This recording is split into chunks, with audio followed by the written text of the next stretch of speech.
dan harus upload ke Siakat. Jadi kemungkinan setelah UAS seminggu kemudian akan muncul nilainya. Nanti kalau misalkan ada yang kurang tepat, mohon segera mahasiswa konfirmasi ke dosen yang bersangkutan. Itu dosen upload nilai tanggal 2 sampai dengan tanggal 15 Agustus 2023. Kemudian kami di fakultas itu harus melaporkan kegiatan AKM. AKM itu aktivitas kegiatan mahasiswa. Apa saja itu?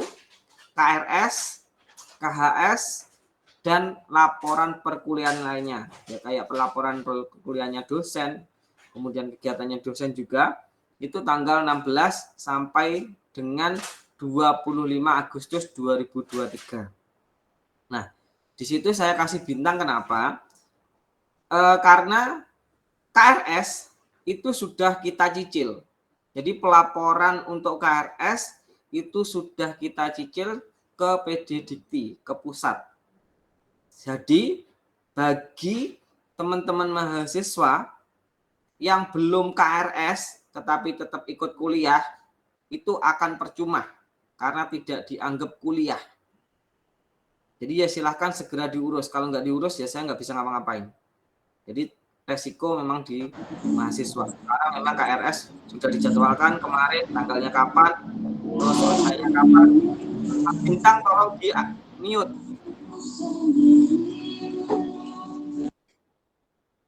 Oke, terima kasih. Terus kemudian bagi mahasiswa yang bermasalah tadi, seperti tadi, misalkan kuliah tapi tidak pernah KRS-an, itu di Edlink juga tidak bisa diabsen. Jadi ya eman-eman kuliahnya. Saran saya ya segera diurus. Karena kami sudah melaporkan segala KRS-annya mahasiswa setelah UTS kemarin. Kemudian akhir atau penutupan semester genap untuk 2022-2023, maaf ini ada typo, bukan 2022-2022, 2022-2023 genap, itu tanggal 31 Agustus. Syaratnya untuk melakukan UAS ini, jadi teman-teman harus mencetak kartu UAS di Siakat. Untuk mencetak kartu UAS ini, dari sistem sudah ada cekal keuangan. Jadi kalau mereka yang belum membayar SPP itu tidak bisa mencetak kartu UAS. Kalau tidak mencetak kartu UAS, apakah bisa UAS? Ya tergantung dosennya. Dosennya mau apa enggak. Tetapi nanti kartu UAS ini tetap akan dikumpulkan ke fakultas. Kalau memang tidak ada kartu UAS-nya, ya kami tidak akan memasukkan nilainya. Walaupun di dosen tersebut katakanlah dosennya memperbolehkan dulu, karena nanti katakanlah kalian baru ngurus nih hari pertama setelah UAS gitu, hari keduanya kalian bayar kartu UAS-nya itu. Jadi enggak apa-apa, tapi itu kalau di dosen. Kalau di kami pokoknya setelah UAS itu harus diserahkan ke kami yang sudah ditandatangani. Jadi kartu UAS dibawa waktu ujian untuk dimintakan tanda tangan ke dosen pengampu mata kuliah masing-masing. Jadi di kartu nanti harus lengkap. Kemudian akan saya tanda tangani dan dikumpulkan di admin FTI di minggu terakhir UAS. Kalau sampai minggu terakhir UAS belum bisa mengumpulkan juga, ya nggak bisa masuk nilainya, walaupun kalian KRS. Jadi dianggap 0 nilainya. Jadi memang kalau di Unisba itu sebenarnya sudah dimudahkan keuangannya. SPP dibayar di depan, registrasi dibayar di depan, terus kemudian SPP dibayar di belakang. Itu sangat dipermudah sama kampus. Di kampus-kampus lain nggak ada yang seperti ini. Ya registrasi ya sekaligus yang bayar SPP. Cuma ya, di Unisba saja. Tapi karena dari kemudahan itu banyak yang disalahgunakan. Mereka yang mampu pun nggak mau bayar di depan. Sehingga keuangannya amburadul gitu ya. Jadi saran saya kalau misalkan sudah punya uang, ya segera dibayarkan. Atau misalkan kalau sekarang masih belum punya, silahkan ditabung dulu. Karena keperluannya sangat banyak. Terlebih yang mau lulus. Gitu. Saya lanjutkan. Berikutnya tentang PKKMB. PKKMB dan perkuliahan semester ganjil. Jadi Agustus selesai perkuliahan, nanti kuliah itu akan masuk lagi semester ganjil 2023-2024. PKKMB, pengenalan kehidupan kampus bagi mahasiswa baru, itu dilaksanakan tanggal 11 sampai dengan tanggal 16 September. Kemudian teman-teman harus KRS-an itu tanggal 4 sampai dengan tanggal 8 Agustus. Minggu berikutnya teman-teman harus validasi tanggal 11 sampai tanggal 15. Kemudian kuliah semester ganjil itu 18 September. Jadi dari sini kita bisa lihat, tadi kan UAS Agustus, September kita sudah harus masuk lagi kuliah semester ganjil.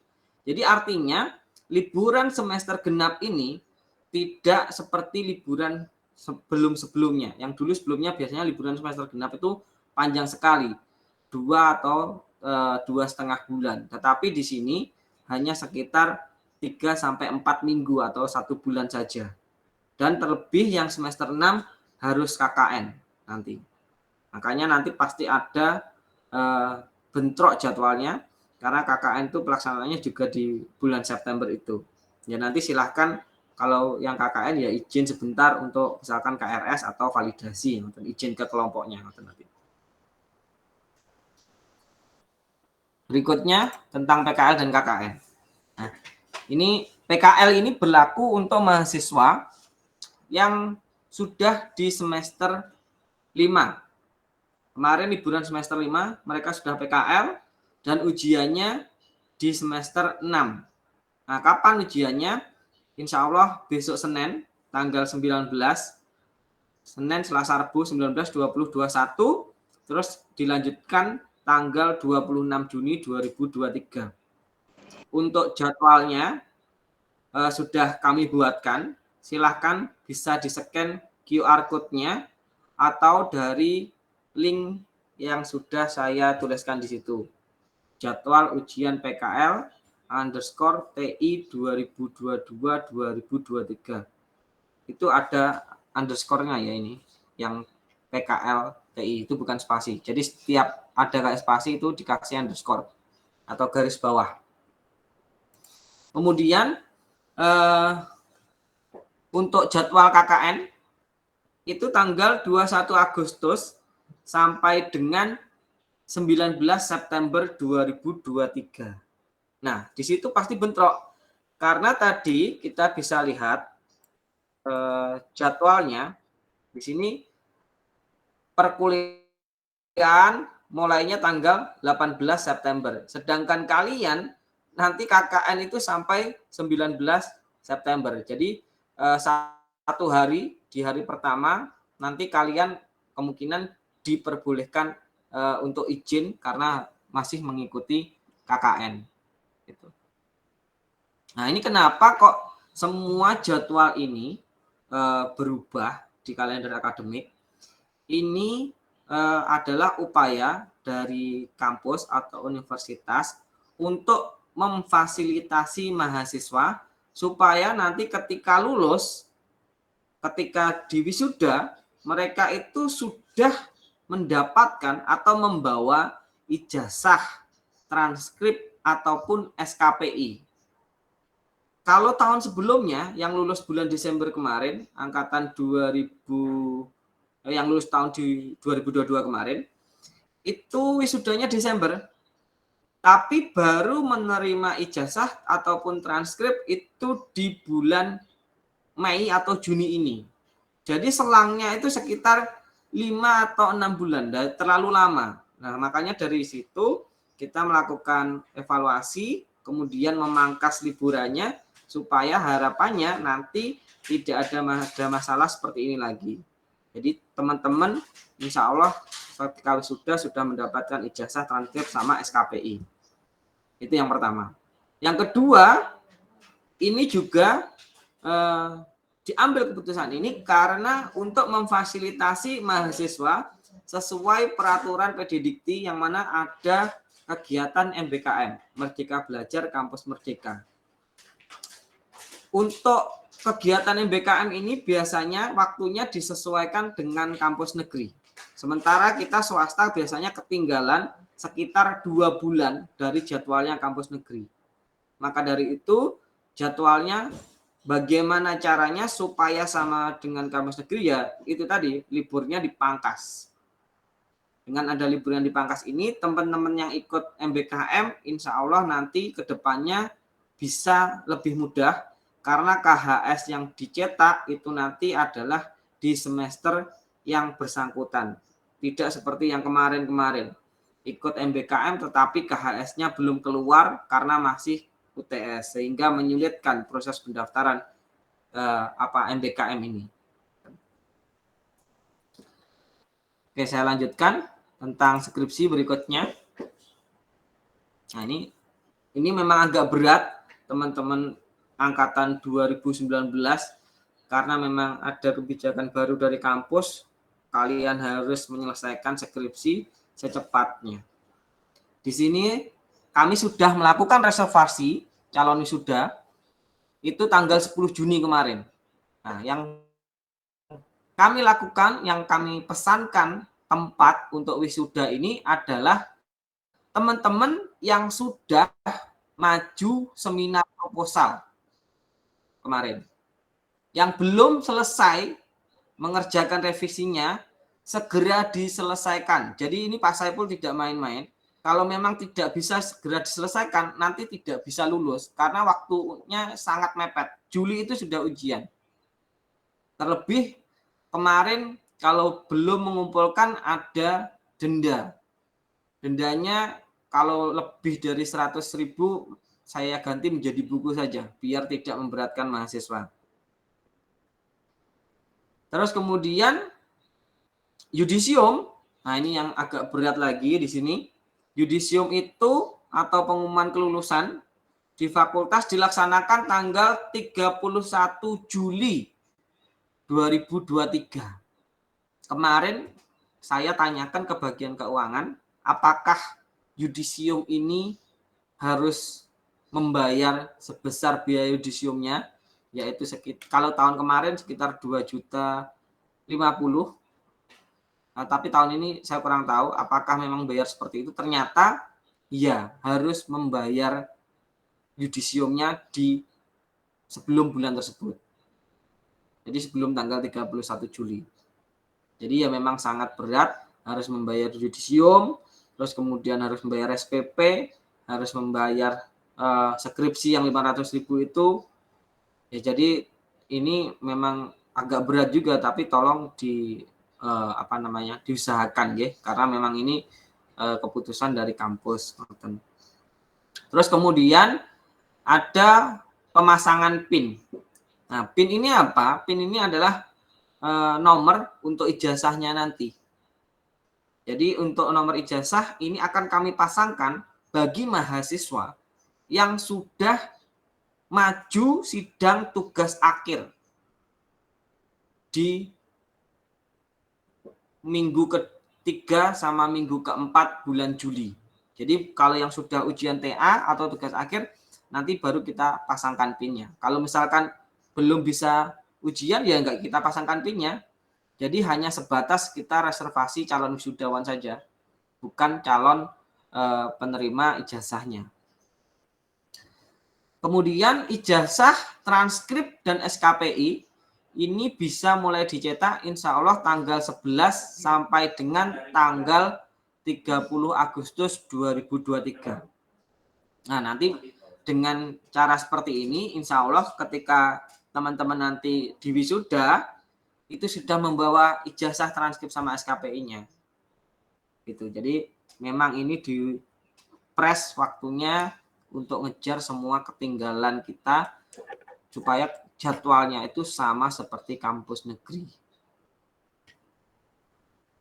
Lanjut untuk skripsinya. Pengumpulan skripsi itu bisa mulai tanggal 10 sampai dengan 12 Juli. Sama seperti kemarin, Sempro 20%, cek plagiasi di skripsi juga 20%.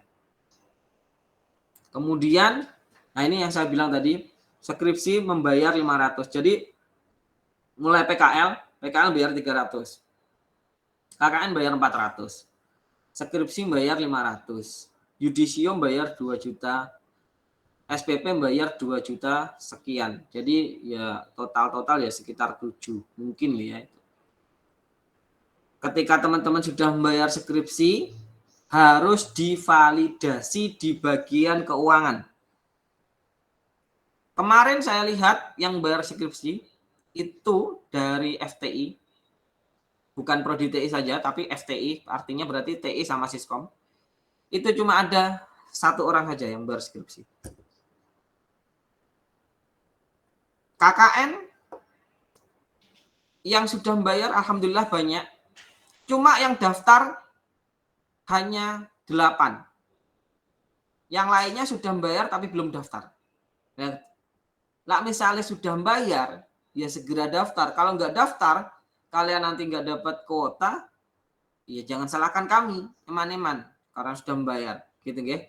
Nanti kalau pengen tahu datanya akan saya share. Saya tidak akan nge-share di sini karena memang tidak etis, karena ada nama-nama di situ dan ada dananya masing-masing gitu ya. Jadi ya saya tidak mau nge-share itu. Tapi kalau pengen tahu nanti saya tunjukkan ke dosen walinya mungkin gitu ya. Terus kemudian untuk skripsi, nah ini yang bermasalah di angkatan kemarin. Kami di fakultas itu sudah berbaik hati. Teman-teman boleh wisuda asalkan sudah mendapatkan LOA atau Letter of Acceptance dari jurnal artikel ketika kalian publish jurnal tersebut. Itu boleh pakai LOA. Tetapi untuk mengambil ijazah ataupun skripsi, ataupun transkrip ataupun SKPI itu harus sudah publish. Jadi artinya ketika kalian wisuda nanti sekitar bulan 10, insya Allah bulan 10 maju, itu sudah harus publish. Jadi bukan hanya LOA lagi. Bagaimana kalau belum publish? Ya kami tunggu sampai publish. Memang kesepakatannya seperti itu. Nah kemarin kakak tingkat kalian ada yang seperti itu, sudah 6 bulan dari masa wisuda ternyata belum publish. Jadi kami tidak bisa memberikan ijazahnya. Terus kemudian ketika ngambil ijazah ya, ingat yang bisa mengambil ijazah transkrip sama SKPI itu adalah mahasiswa yang bersangkutan. Bagaimana kalau si mahasiswa sudah bekerja di luar pulau atau tidak bisa ngambil, boleh diwakilkan pihak keluarganya ataupun orang terdekatnya asalkan sudah ada surat kuasa di atas materai yang menyatakan bahwa itu saudara atau keluarganya. Bapak atau ibu pun tetap harus pakai surat kuasa.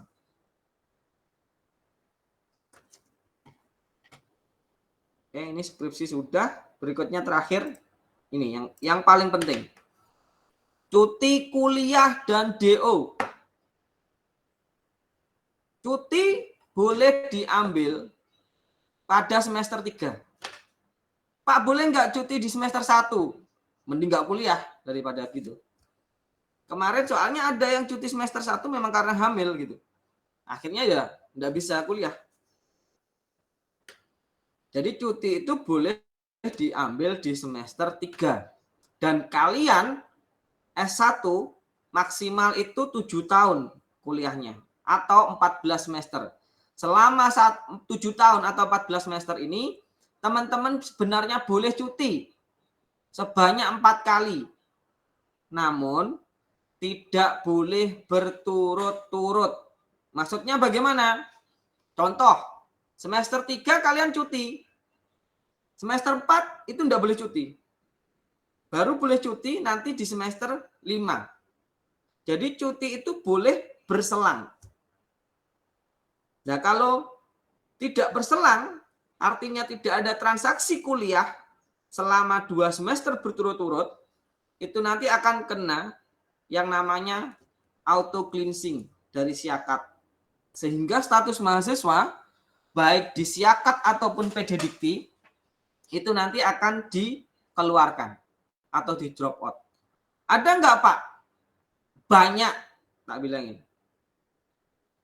Banyak yang di drop out atau dikeluarkan terus tiba-tiba ke kami. Si mahasiswa selama beberapa tahun tidak pernah menghubungi kami, terus kemudian setelah 2 tahun datang ke kami, kenapa statusnya kok dikeluarkan? Si mahasiswa tanya gitu. Ya saya bilangin memang tidak ada transaksi kuliah, auto cleansing itu. Jadi jangan salahkan kami kalau kalian tidak pernah ada laporan, ya kami lakukan auto cleansing tersebut. Ya. Sekarang apakah ada banyak teman-teman kalian yang tidak mengurus kuliah, kemudian tidak mengurus surat cuti? Ya nanti kalau kita cleansing atau kita keluarkan, jangan salahkan kami. Karena kalian tidak pernah mengurus itu.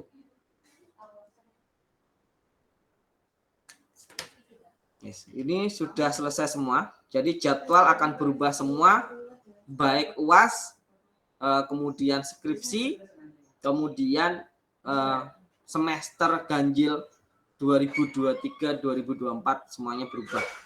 Mungkin ini perlu penyesuaian dan memang sangat berat saya rasa bagi saya sebagai Kaprodi ataupun teman-teman di mahasiswa. Mungkin ini nanti bisa disampaikan ke orang tuanya. Nanti akan saya share PPT-nya. Jadi biar orang tua itu juga tahu kalau kalian masih didanai oleh orang tua. Tapi kalau misalkan tidak didanai oleh orang tua, kalau kalian sudah bekerja, harus pinter-pinter bagaimana caranya mengatur keuangannya. Mungkin itu saja dari saya. Berikutnya apakah ada pertanyaan? Monggo silahkan buka. Oke, silahkan mungkin dari kalian ada yang ditanyakan. Langsung raise hand aja, raise hand. Atau bisa langsung chatting juga boleh. Mungkin sambil menunggu yang raise hand, ini ada pertanyaan Pak Ipul dari Mambau Livin dari TI nih, non-rek sepertinya. Hanya 1 batch saja ya Pak untuk sidang ujian skripsinya. Monggo dijawab Rumian Mali.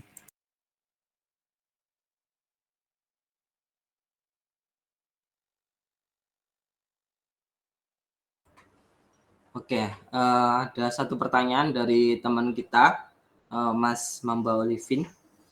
Apakah hanya ada 1 batch saja untuk sidang ujian skripsi? Nggih.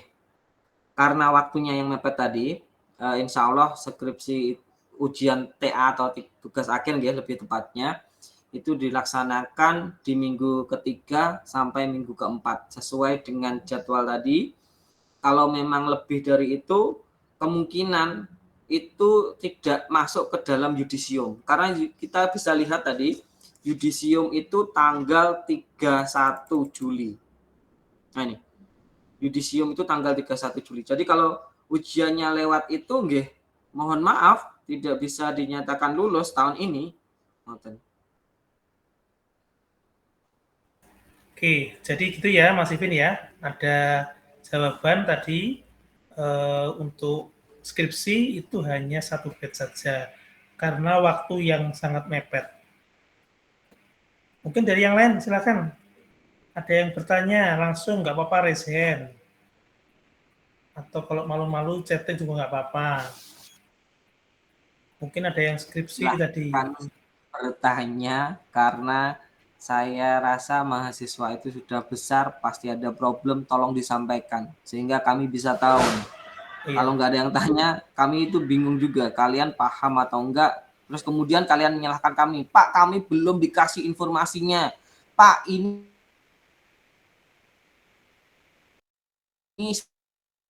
skripsi hanya 3 kali tanda tangan apa 6, padahal sudah saya jelaskan semuanya di awal. Masih aja nawarkan. Untuk pendaftaran kampus Merdeka dibutuhkan transkrip. Lalu untuk pendaftaran kampus, nah ini benar. Rahman, kemarin sudah tanya ke saya. Saya belum bisa menjawab yang ini karena rapatnya kan baru kemarin untuk tanggal ini. Jadi untuk KHS ataupun transkripnya karena waktunya berbeda. Kalau kampus negeri memang sudah UAS. Nah, di kami semester genapnya belum UAS, sedangkan pembukaan MBKM batch 5 itu pendaftarannya ditutup akhir Juni ini. Padahal kita baru selesai UTS. Nah, apakah KHS-nya atau transkripnya bisa dicetak? Nah, itu sih belum sampai ke sana pembahasannya kemarin. Saya kemungkinan baru bisa tanya nanti hari Senin ke Bu Tri atau ke Bu Warek gitu. Jadi nggak bisa saya jawab hari ini.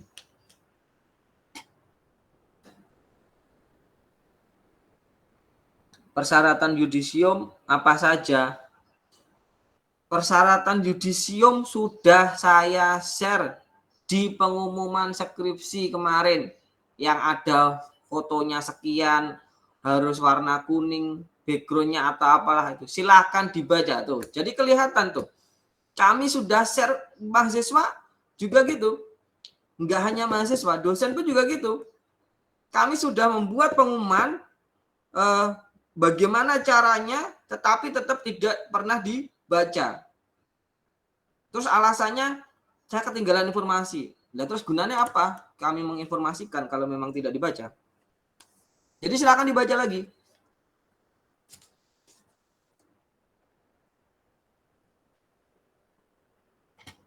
Jadwal terbaru tolong di-share. Untuk jadwal pengumpulan berkas pengajuan skripsi. Sudah saya share kemarin sebelum saya rapat atau setelah saya rapat sehingga saya. Silahkan dicek di ketua kelasnya. Saya sudah share. Oke, monggo. Mohon maaf cintanya Pak. Dari FTI Angkatan 2020 Pak, ini tentang KKN Pak. Oke, monggo Pak Indra. Mohon maaf untuk yang bekerja mungkin dan sudah berkeluarga, untuk KKN-nya mohon penjelasannya yang pas Pak. Apa harus mengikuti KKN atau gimana gitu Pak? Mohon infonya Pak. Terima kasih untuk mewakili teman-teman juga ini yang sudah bekerja. Oke. Terima kasih Pak Indra Ferdianto atas pertanyaannya. Untuk kelas karyawan, karena memang sudah bekerja, ini dari pengalaman ya. Saya nggak tahu nanti di lokasi seperti apa, karena sebelumnya online 2 tahun yang lalu itu online, terus terakhir offline itu baru tahun kemarin. Jadi pada waktu COVID 2020 itu online semua. 2021 itu 2 minggu pertama itu online, 2 minggu berikutnya itu offline.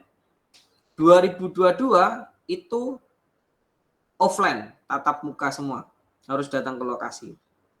Nah, dari situ yang kelas karyawan bagaimana? Seingat saya kelas karyawan itu nanti kalau di tim ya kan nanti kan pasti ada timnya sendiri-sendiri. Itu boleh izin ke anggotanya. Misalkan pada tanggal tertentu ada proker tertentu yang harus dikerjakan, namun yang bekerja tidak bisa menghadiri. Nah itu boleh. Tapi kalian bicara dulu ke anggota tim kalian. Biasanya nanti sama anggota tim kalian dimintai dana untuk kegiatan tersebut. Karena kalian tidak datang atau apa gitu. Itu kalau dari pengalaman saya. Jadi memang tidak secara langsung dari pusat. Memang kalau kelas karyawan kan agak sedikit berbeda. Jadi bisa didiskusikan hal ini dengan anggota kelompoknya atau divisinya. Baik Pak, terima kasih infonya Pak. Selamat siang. Terima kasih. Selamat siang. Nah, itu dari Pak Pandu. Tadi ada jadwal ujian PKL.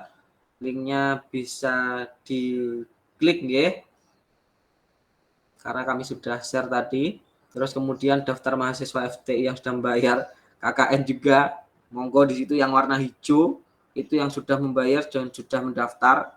Yang lainnya sudah membayar tapi belum mendaftar, dan lainnya lagi yang belum kedata namanya di situ itu yang belum membayar.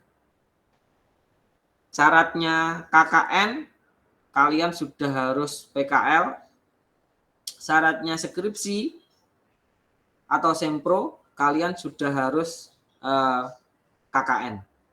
Jadi memang saling terhubung ini semua. Terus kemudian untuk PKL pun itu sudah mulai dilakukan pencekalan keuangan, karena PKL itu di semester 5 kalian biasanya dicek nih uang gedung atau apa Bu namanya uang gedung, DPP ya, DPP biasanya dicek di semester 5 itu ketika kalian bayar PKL sudah lunas atau belum. Kalau belum lunas biasanya tidak bisa berangkat PKL. Saya pernah waktu itu meluluskan mahasiswa boleh PKL karena memang belum bisa membayar DPP-nya. Terus kemudian tak suruh bikin surat pernyataan kalian bisa membayarnya kapan? Setelah pelaksanaan PKL 2 bulan setelahnya baru bisa membayar di surat tersebut. Tapi apa yang dilakukan oleh mahasiswa? Si mahasiswa tidak pernah kembali ke saya, terus kemudian juga tidak pernah kuliah, sehingga saya malu. Di bagian keuangan saya sudah ngomong seperti itu. Jadi saya sekarang tidak mau membantu apapun yang terkait dengan keuangan. Jadi silahkan diurus sendiri, karena saya sudah pernah dikhianati mahasiswa seperti itu. Saya usahakan supaya bisa PKL, tapi ternyata waktunya membayar, ternyata saya dibohongin malah. Jadi saya sudah tidak mau lagi. Jadi kalau ada yang nunggak DPP-nya, selesaikan dulu. Kuliahnya molor, ya wes, gimana lagi? Persyaratan sidang tugas akhir apa harus lunas biaya skripsi saja atau lunas SPP? Nah, yang ditanyakan Abimita, ini karena sidang tugas akhir itu pelaksanaannya juga di bulan Juli, terus kemudian Agustus itu harus penutupan semester, artinya harus membayar SPP. Makanya tadi saya bilang, ketika kalian di bulan Juli ini pasti akan sangat berat sekali bayar SPP, bayar 500.000 itu, terus bayar yudisium. Tapi sebenarnya yudisium ini bisa ini ada sedikit keringanan. Itu kalau yang saya tangkap kemarin. Gini caranya.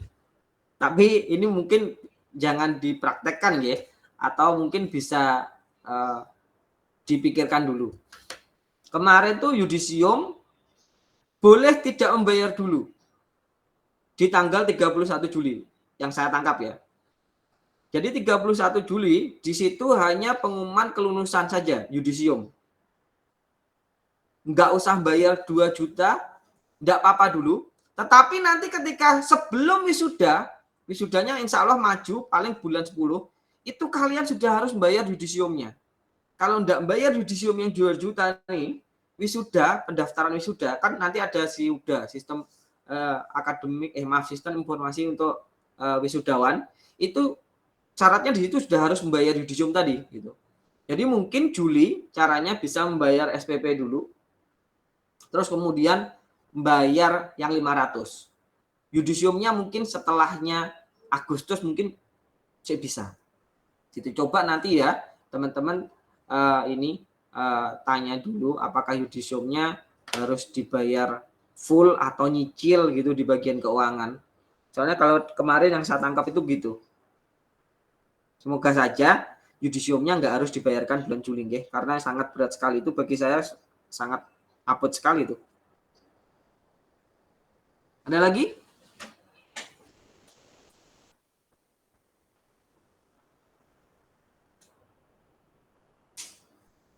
Nggak ada, kok sepi. 101 orang loh padahal. Oke, silakan yang lain. Ada yang tanya mengenai PKL mungkin? Terkait tadi jadwalnya gimana?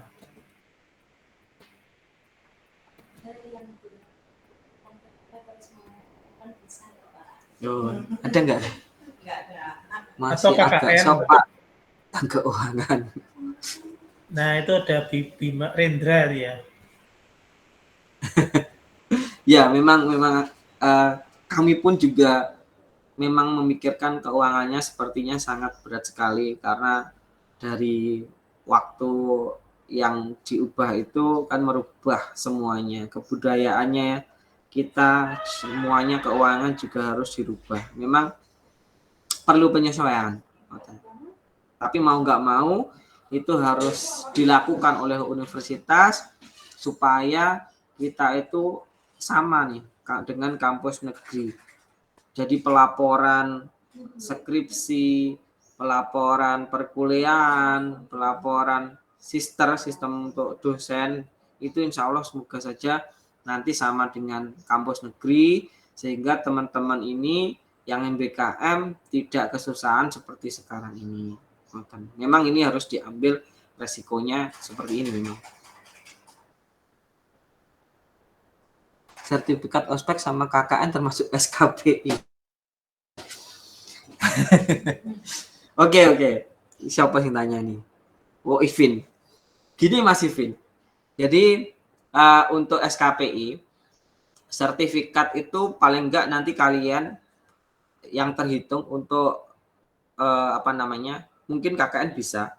Untuk ospek juga bisa ditambahkan. Tetapi SKPI itu surat keterangan pendamping ijazah. Artinya skill yang kalian miliki untuk mendukung ijazah kalian. Tak tanya sekarang, ospekmu sama KKNmu mendukung nggak untuk pekerjaanmu? Jadi beda. Jadi SKPI itu sertifikatnya itu yang dari misalkan TOEFL, terus kemudian ICT, Office, Microsoft Office itu, terus kemudian pelatihan-pelatihan yang mengasah skill kalian gitu. Karena SKPI ini pasti ketika kalian melamar nanti akan kalian sodorkan juga. Orang akan baca kalian ngapain aja nih selama di kampus gitu. Jadi sebenarnya boleh-boleh saja ospek sama KKN, tetapi value-nya ketika nanti kalian untuk bekerja itu ya nggak kelihatan, nggak terlalu kentara lah untuk ospek sama KKN. Jadi minimal ICT atau tes office itu, kemudian TOEFL gitu. Tadi ketinggalan mengenai penjelasan SKPI. Oke. Siap. Itu. Ada lagi sebelum kami selesai? Monggo. Jadi kami diskusi aja di sini. Harapan kami dengan kami bisa diskusi langsung dengan mahasiswa, dengan dosen. Jadi mahasiswa juga ada persiapan, dosen pun juga nggak kaget. Ada juga dosen yang sudah diumumkan, terus kemudian saya nggak pernah dikasih tahu. Padahal sudah dikasih tahu juga. Gitu. Mahasiswa juga gitu sama. Sebenarnya itu tergantung dari individu masing-masing. Memang ya seperti inilah dunia itu, informasi itu sangat cepat sekali, harus berganti-ganti, tapi ya harus disesuaikan lagi. Perbaikan nilai mata kuliah. Perbaikan nilai mata kuliah semester pendek, apakah sudah ada info? Sudah. Ini mengenai SP ya, SP atau semester pendek. Kemarin SP itu dari BAA informasinya hanya boleh maksimal 9 SKS, atau kalau satu mata kuliahnya 3 SKS berarti maksimal 3 mata kuliah. Pak, kalau mata kuliahnya banyak yang dapat D atau E, berarti lebih dari 3 mata kuliah gitu Pak, bagaimana? Mengulang mata kuliah tersebut di semester yang bersangkutan. Maksudnya bagaimana? Misal ada mata kuliah semester ganjil yang kalian dapat nilai jelek, dapat D atau E. Itu kalian nggak bisa mengulang di semester genap. Mengulangnya ya di semester ganjil, berarti tahun depannya. Mundurnya ya 1 tahun kuliahnya. Gitu. Jadi mata kuliah ganjil itu ada di ganjil, mata kuliah genap ada di genap. Sedangkan kalau SP itu bisa dilakukan ganjil atau genap mata kuliahnya. Tetapi ya itu tadi, maksimal dari BAA kemarin hanya 3 mata kuliah atau maksimal 9 SKS. Pelaksanaannya kapan? Pelaksanaannya biasanya di liburan semester genap. Jadi kalau ini nanti jadwalnya berubah di bulan Juli, terus kemudian kita penutupan Agustus, berarti kemungkinan SP-nya itu di awal Agustus sampai minggu ketiga Agustus. Jadi nanti SP sekitar 4 kali pertemuan saja, yang kelima sudah UAS. SP pembayarannya bagaimana? Nah ini rada abot nih. SP itu pembayarannya berdasarkan SKS dan jumlah mahasiswa yang ikut di kelas SP tersebut. Rinciannya saya sedikit lupa. Jadi misalkan kalau hanya ikut 1 orang bayarnya itu full 100%. Tetapi kalau bayar ada 3 orang nanti bayarnya sekitar 90 atau 85%. Terus kemudian lebih dari 5 nanti sekitar 70%. Gitu. Dikalikan dengan SKS-nya. Yudisium sudah, karena saya dari Siskom masih dapat, Pak, untuk persyaratan yudisium dan skripsi apakah sama? Kalau di Siskom saya kurang tahu, tapi dokumennya mestinya sama. Jadi kalau di TI itu ini sama nih. Jadi ya saya bacakan ya. Jadi syaratnya yudisium 1, sudah ujian, kalian menyerahkan berkas revisi form F1 sampai F4 yang sudah di-approve, sudah di-ACC oleh pembimbing dan menguji. Kedua, menyerahkan laporan skripsi dan CD ke Perpus pusat sama ke Prodi. Hardcover ya. Tapi nanti di TI, ya ini untuk di TI, yang di Siskom mungkin masih pakai CD ya. Nanti di TI akan saya sediakan flash disk saja. Soalnya untuk membaca CD sekarang di laptop-laptop yang baru itu sudah nggak ada hard drive-nya untuk membaca CD gitu. Jadi nanti untuk yang TI akan saya sediakan flash disk untuk kalian mengkopikan data-data tersebut ke admin kami. Ketiga, menyerahkan jurnal penelitian skripsi dan LOA yang saya bahas tadi, artikel sudah harus submit, minimal ada LOA.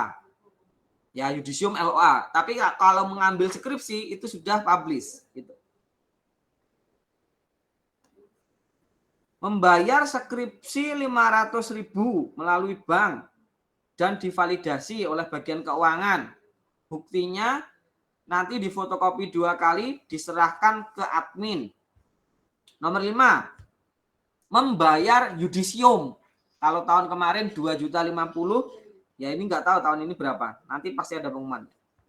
Nomor 6, menyumbang buku ke perpustakaan jurusan atau prodi seharga minimal 100.000. Ketujuh, menyumbang buku ke perpustakaan Universitas Islam Balitar, berarti perpustakaan pusat.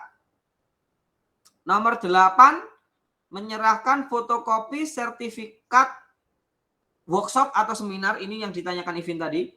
Terus kemudian TOEFL dan KWU ataupun unit kegiatan mahasiswa dari UKM. Nomor 9, menyerahkan fotokopi ijazah terakhir 2 lembar, KTM asli lembar pengesahan skripsi yang asli yang sudah distempel prodi dan fakultas. 10, menyerahkan pas foto. Nah, ini kemarin juga sudah saya share ini. Foto 4x6, 3x4. Yang nomor 11, melakukan pendaftaran wisuda secara online di Siuda. Nah, tahun kemarin Siudanya bermasalah, jadi ini dicoret yang nomor 11. Kalian Mbak Ayu, ini bisa minta ini ya? Oh ya. Kalau pengen minta boleh di fakultas, monggo. Jadi biar kalian tuh tahu apa saja sih syaratnya yudisium. Oke? Oh, jangan bilang, Pak, belum di print. Sudah di print, silakan diminta.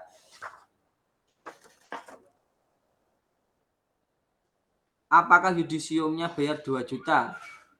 Wisudanya juga bayar. Ya yudisium itu ya wisuda, Mas Adam. Jadi ya kalau sudah bayar yudisium 2 juta, ya nggak usah bayar wisuda gitu. Ya. Jelita Arba Soleha. Nilai matkul semester pendek bisa dilakukan pada semester berapa dan apa syaratnya? Untuk melakukan semester pendek, itu tadi sudah saya bilang, nanti pelaksanaannya di semester genap. Syaratnya apa? Ya membayar administrasinya. Administrasinya bagaimana? Per SKS. Misal ya, mata kuliah PBO, katakanlah PBO. Pemrograman orientasi objek. Kalau di kurikulum yang lama itu 3 SKS, di kurikulum yang baru 4 SKS. Saya pakai yang kurikulum lama dulu ya, yang 3 SKS. Hitungannya 1 SKS itu kalau tidak salah 100.000. Jadi kalau misalkan 3 SKS ya 100 kali 3, 300.000 untuk 1 mata kuliah. Kalau yang daftar cuma 1 orang. Nanti kalau yang daftar 3 orang, bayarnya enggak 100.000, menjadi 85.000 kalau enggak salah ya. Kalau enggak salah ini. 85 dikalikan dengan 3. 85 kali 3, 5, sekitar 200.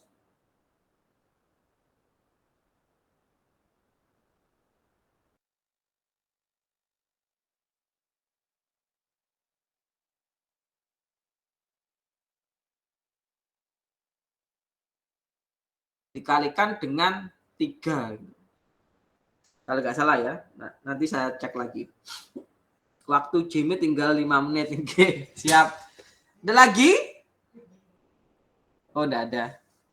Wah, izin bertanya, untuk sertifikat KWU itu apa sama dengan sertifikat UKM?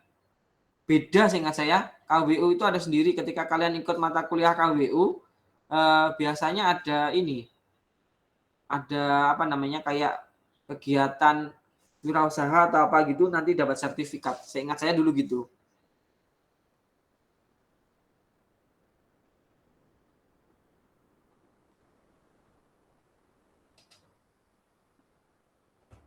Ada lagi, Boten? Sepertinya sampun, Mbak Pandu. Oke, sudah ya, ini waktunya sudah kurang 2 menit kayak ini. Nah, demikian untuk sosialisasi administrasi perkuliahan yang sudah disampaikan Pak Saiful.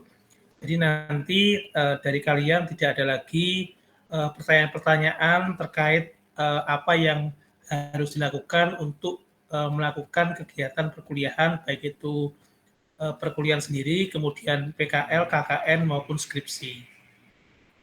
Saya ucapkan semangat bagi kalian yang menghadapi ujian PKL, kemudian KKN dan skripsi, semoga lancar dan juga meraih gelar Eskom nanti tahun ini untuk yang ujian skripsi. Dari saya kira sekian. Semangat bagi kalian semua. Saya kira sekian. Bila taufiq, wassalamualaikum warahmatullahi wabarakatuh. Waalaikumsalam warahmatullahi wabarakatuh. Semangat, Pak. Semangat. Harus. Oke. Enggak